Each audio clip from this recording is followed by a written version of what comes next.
episode 8.5. This is it. This is where all the ranked teams win. You were watching the last one, you're like, where did all the ranked teams? Well, I think we found it, Sean. I uncovered a doozy right here in this one. This is the Newark sectional all the way out east. We've got Newark, Zanesville, Tri-Valley, Licking Heights, Westland, Hamilton Township, Olentangy Liberty, Lancaster, Dublin Kaufman, Mount Vernon, and Olentangy Orange Shawn. These 11 teams, your opinion, go. Put your bootstraps on here, buddy.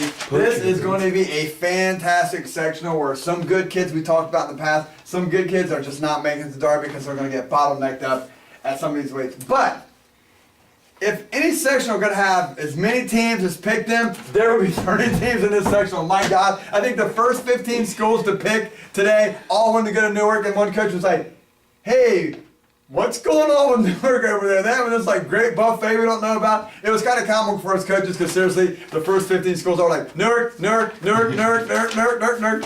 So, but anyways, this did end up as a fabulous, fabulous sectional. We got 3 teams in the top 10. Blockbuster team, Superior dual meet team, Blockbuster team, and has 4 state qualifiers, another feisty team here. And when I look at this, God, I think some of the marquee weights here is 45, because I personally believe, and again, this is just my opinion, with bus fare will get you downtown, that Cade Kowalski will indeed try to defend his title at 145 and show up here late in the game. So we're going to have Cade Kowalski, Tyler Miller, Trey Grenier, Willie Plazar, and possibly Mateo Laberger if he does not make that cut down to 38. So again, this is putting pressure on somebody. That's 5 people in 4 singlets to get out to Derby. Yeah. Something's got to give here. Something's got to give. I know how a bracket works, and they only take the top 4. Can you show me how a bracket works? I can show you that. That's an old great Who was that guy? Who was that guy? Jesus, we forgot that.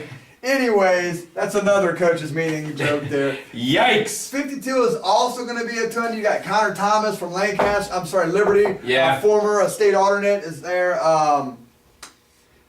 Nathan Longo from Dublin Kaufman is going to be down at 52 there. He'll be fine. And then Broski. Yes. Broski to 52. So 52 is kind of legit there. And at 160, we're going to have Harrell from Licking Heights, highly ranked kid there. We're going to have Zendersky, heard a lot about this kid. Yes. Kendersky there is going to be there. Jimmy Thompson. Jimmy Thompson possibly will be there.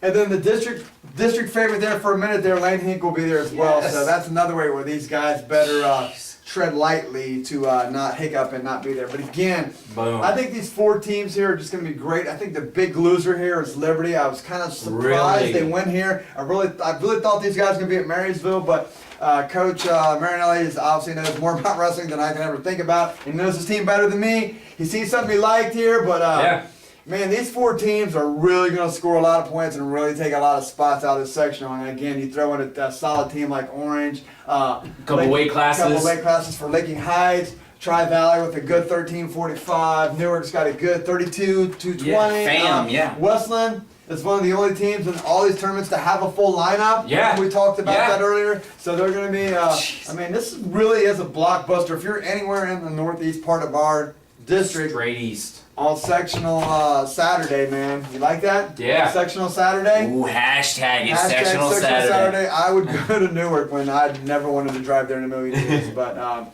again, this is a blockbuster sectional, and I'm very excited to get the results during the day of what's going on here. Actually, I want to see the bracketing. With what makes this unique is this is the first year you can't pick your line and you're in this blind draw where we're just throwing you out there. And for the record, I want to say I absolutely am totally against that, because in this situation here, according to the way we read it, you can't just argue, we had a tougher schedule, I think my kid's better than him, I think we should vote on it. It's just not going to go that way. The only way you can challenge is head-to-head or another criteria objective. And I just think in this weight class, with this, I mean, you might have some kids from these other schools that haven't had a lot of tough tournaments get seeds, and you can really put some kids in a pickle here. Oh, so nobody wants to be in a pickle. I think for us, for the first time to come with this crazy seeding meeting, this was an absolutely terrible draw for some of these teams, because I really think you could have district qualifiers meeting in the first round of sectional and then have to beat a kid who I think would be another district qualifier and like a go-to match because you can't pick your line. This really is a worst case scenario for, I really think for these 4 teams, I think that is an absolute worst case scenario. So, well, I'll tell you what, they voted on it. You know, they read the idea, and we're gonna go with the seating this Wow, way. that's Took 10 days cool. for them to come up with it, and 10 days ago they're like, "Hey, we're gonna do it this way." Yeah, I guess they may have absolutely. flipped a coin. I don't know, but I mean, the bottom line is, who was that guy? Who was that guy? So these are your teams in Newark, and this is episode 8.5. Looking ahead, couple things going on, but whiteboard predictions are coming up soon. Yes, they are. And now you Enjoy are the videos. inside the circle.